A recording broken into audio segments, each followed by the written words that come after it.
Hello my dear student, कैसे हो? I hope बहुत ही अच्छे होंगे, मस्त होंगे, ज़बरदस्त होंगे। तो चलिए एक और न्यू वीडियो के साथ आ गया हूँ मैं। देखिए कोई बच्चा है लकी, उसका रोल नंबर ये रहा। तो आज का पेपर कक्षा 12 का हिंदी का पेपर हुआ था, जैसे 18 फरवरी को होना था।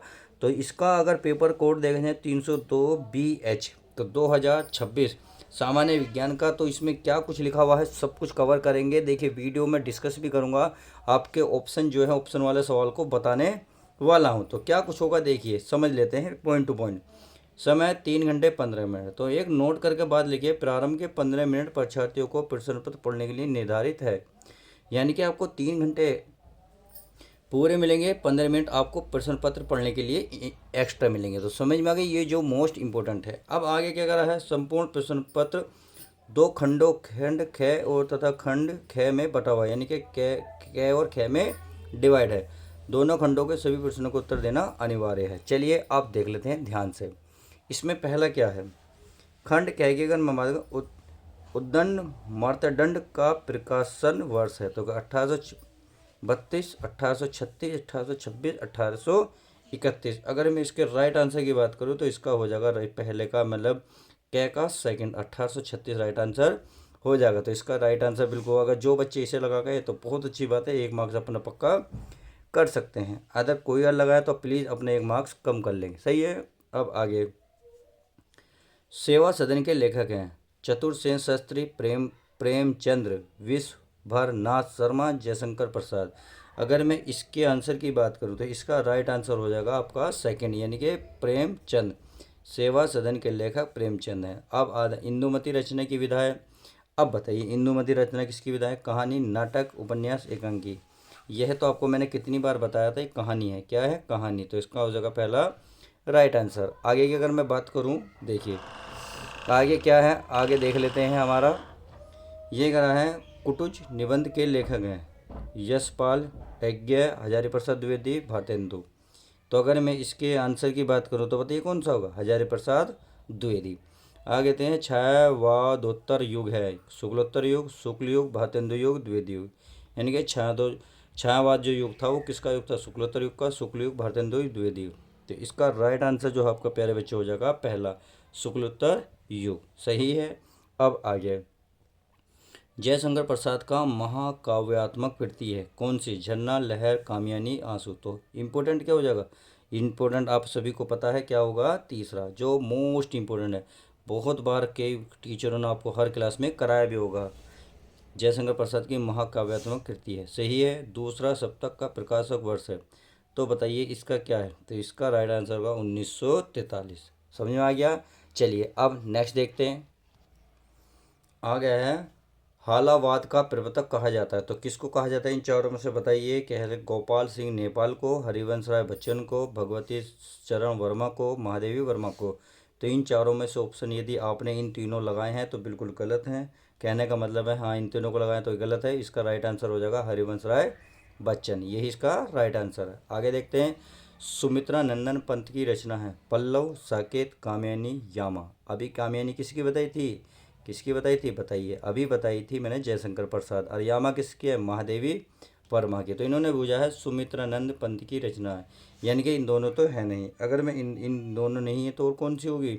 सुमित्रानंद पंत, कामयानी। अच्छा ये, हाँ ये वाला है आंसर, सही है। चलिए आगे देखते हैं, रश्मि रथी की रचनाकार हैं कौन है? जयशंकर प्रसाद, सुमित्रानंद पंत, रामधारी सिंह दिनकर, सूर्यकांत त्रिपाठी। तो इसका जो राइट आंसर हो जाएगा तीसरा, यानी कि रामधारी सिंह दिनकर, सही है। चलिए आगे चलते हैं। आगे हमें क्या दिया है प्यारे बच्चों? देखिए इन्होंने दिया है, दिए गए पद्यांश पर आधारित निम्नलिखित प्रश्नों के उत्तर दीजिए। यानी कि आपके गद्य का इन्होंने कोई एक गद्यांश लिया है, छोटा सा भाग लिया है उस पाठ का, उसको आपको पढ़ना है ध्यान से।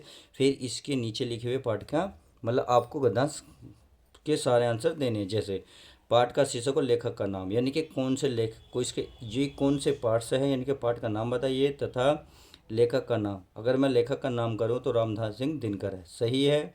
आगे, रेखांकित अंश की व्याख्या, रेखा अंश की व्याख्या, यानी कि जो जो रेखा खींची हुई, जैसे राष्ट्र के नवयुगों के हृदय में उन सबके प्रति जिज्ञासा की नई किरणें जब तक नहीं फूटती तब तक हम सोए हुए समान हैं। इसको आपको हिंदी में लिखना है, यानी कि इसी को आपको थोड़ा सा खुल के लिख देना है।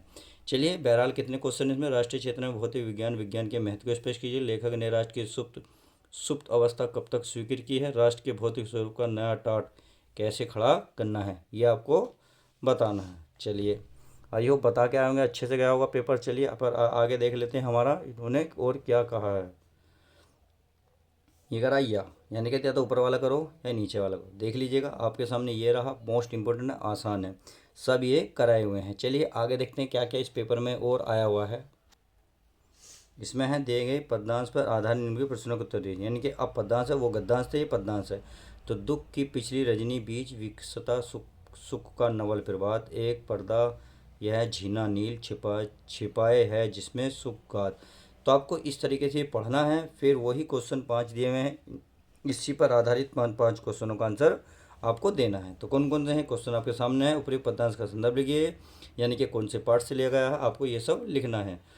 रेखांकन अंश की व्याख्या, जो जो रेखा करी केवल उसी की व्याख्या करनी है। यानी कि इन्होंने शुरू के ऊपर के 1 2 3 4 लाइन करी है, उसको आपको व्याख्या देनी है। प्रस्तुत पदांश का केंद्रीय भाव क्या है। श्रद्धा किसके हताश मन को प्रेरणा दे रही है और कैसे। रजनी और प्रभात शब्दों के दो पर्यायवाची शब्द लिखिए। सही है, रजनी माने होता है रात, प्रभात माने होता है सुबह। सही है, तो इसके दो पर्यायवाची लिख रहे हैं। आगे क्या है अथवा, अगर वो याद नहीं है तो आप इसे करें। तो इसके भी इन्होंने 5 क्वेश्चन दिए होंगे। चलिए यही क्वेश्चन है, आप देख सकते हैं। आगे इन्होंने क्या कहा है देखिएगा। निम्नलिखित में से किसी एक लेखक का साहित्यिक परिचय देते हुए उनकी प्रमुख रचनाओं का उल्लेख कीजिए। अधिकतम शब्द 80 शब्द, यानी कि अधिकतम जो शब्द होने चाहिए 80 से ज़्यादा नहीं होनी है, 80 के आसपास आपको शब्द रखने हैं। तो ये कह रहे हैं इनमें कौन से लेखक हैं। प्रोफेसर जी सुंदर रेड्डी, कन्हैया लाल मिश्र, प्रभाकर, हरिशंकर परसाई। तो इन तीनों में से आपको एक का जीवन परिचय लिखना है। चलिए अब आगे देखते हैं। आगे है निम्नलिखित में से किसी एक कवि का, अब वो लेखक थे, यहाँ क्या है कवि, वही 80 शब्दों में लिखना है। तो कौन कौन से, मेथिशरण गुप्त, सुमित्रानंद पंत, रामसारी दिनकर। अब देखिए यहाँ इन्होंने डिवाइड कर रखा 5 नंबर को 3+2। कैसे देखिए, अगर आप कवि से साहित्य परिचय देते हुए अगर साहित्य परिचय दोगे तो आपको 3 मार्क्स मिलेंगे, उनकी अगर रचना करोगे तो आपको 2 मार्क्स मिलेंगे। इस प्रकार से आपको टोटल 5 मार्क्स मिलने वाले हैं। समझ में आ गई। चलिए ध्रुव यात्रा कहानी के उद्देश्य पर प्रकाश डालिए, अधिकतम 80 शब्द में। या लाठी कहानी का कथांश अपने शब्दों में लिखे, अधिकतम 80 शब्द इन्होंने डिवाइड करते हैं कि आप इससे ज़्यादा नहीं लिख सकते, इससे थोड़ा आसपास लिख सकते हैं। चलिए स्वपठित खंड काव्य के आधार पर किसी एक खंड के एक प्रश्न का उत्तर दीजिए। यानी कि जो आपके जिले के अनुसार होगा वो तो आप कर ही दोगे, इसमें तो कोई बड़ी बात नहीं है। चलिए आगे देखते हैं इन्होंने आगे क्या कहा है। आगे इन्होंने संस्कृत का एक श्लोक दिया है, दिए गए संस्कृत गद्यांशों में से किसी एक का संदर्भ हिंदी बना दीजिए। यानी कि कौन से पाठ से ले गया है आपको यह बताना है, क्योंकि संदर्भ भी लिखना है, फिर इसका हिंदी अनुवाद करना है। तभी आपको 2 नंबर किसके मिलेंगे, संदर्भ के, और हिंदी अनुवाद के मिलेंगे 5 नंबर। तो टोटल मिलेंगे 7 मार्क्स। या तो आप इसे करें या आप इसे करें, क्योंकि इन्होंने अथवा लिख दिया है। चलिए आपने ये करा होगा। आगे देखते हैं, दिए गए श्लोक में से किसी एक संदर्भ सहित। अब श्लोक का आपको वही करना है, 2+7 नंबर यही मिलेंगे। तो क्या कर मिलेंगे कैसे, 2 नंबर संदर्भ के, 5 नंबर हिंदी अनुवाद के। अगर ऊपर का याद है अच्छी बात है, नहीं तो आप नीचे का कर सकते हैं। आगे देखते हैं क्या दिया हुआ है इन्होंने इस साल और क्या क्या छापा है। निम्नलिखित मुहावरों में लोकोक्तियों में से किसी एक का अर्थ लिखकर वाक्य का प्रयोग किया। यानी कि ये 4 हैं, इन चारों में से किसका करना, एक का अर्थ बताना। देखो कितनी छूट दी हुई है। इन चारों में से अकल के घोड़ा दौड़ाना, अपना हाथ जगन्नाथ, बालू से रेत निकलना, आँख के अंधे, नाम नाम नयन सुख। आगे क्या है देखिए, इसे भी देख लेते हैं। अपठित गद्यांश पर आधार निम्नलिखित प्रश्नों का उत्तर दीजिए। तो इसे ध्यान से पढ़िएगा, और नीचे एक प्रश्न है उसको आपको उत्तर देना है। तो कितना है, 5 मार्क्स का है। एक पहला क्वेश्चन 1 मार्क्स का, हमारा प्रथम कर्तव्य क्या है ये लिखा हुआ है। नंबर 2 नंबर का क्या है, शरीर का स्वस्थ रहना क्यों आवश्यक है, आधुनिक युग में योग का महत्व क्यों बढ़ा है, स्पष्ट कीजिए, ये बताना है। अब क्या है अथवा, अर्थात पीछे चलते हैं, 10वां का और भी ऑप्शन दे रखे हैं, या आपको ये वाला करना है। सही है, इसके तीनों क्वेश्चन आपको नीचे देने, यानी कि इसे पढ़िए, इन तीनों के क्वेश्चन दीजिए। आगे अगर आप निम्नलिखित शब्द युग्मों का सही अर्थ चयन करके लिखिए। यानी कि इनमें कौन सा सही है, अवलंब अविलंब, यानी कि इनमें से कौन सा सही चयन करा, लगातार और सुंदर, सहारा और शीघ्र, सुंदर और लगातार, शीघ्र और सहारा। इसी प्रकार भवन भुवन, तो ये आपको करने हैं। सही है। आगे कह रहा निम्नलिखित शब्दों में से एक शब्द के 2 सही अर्थ लिखिए। यानी कि पद, नीरज, निविधि, अंश। निम्नलिखित वाक्यों के सही वाक्यांशों के लिए एक सही चयन कीजिए, शब्द का चयन करना।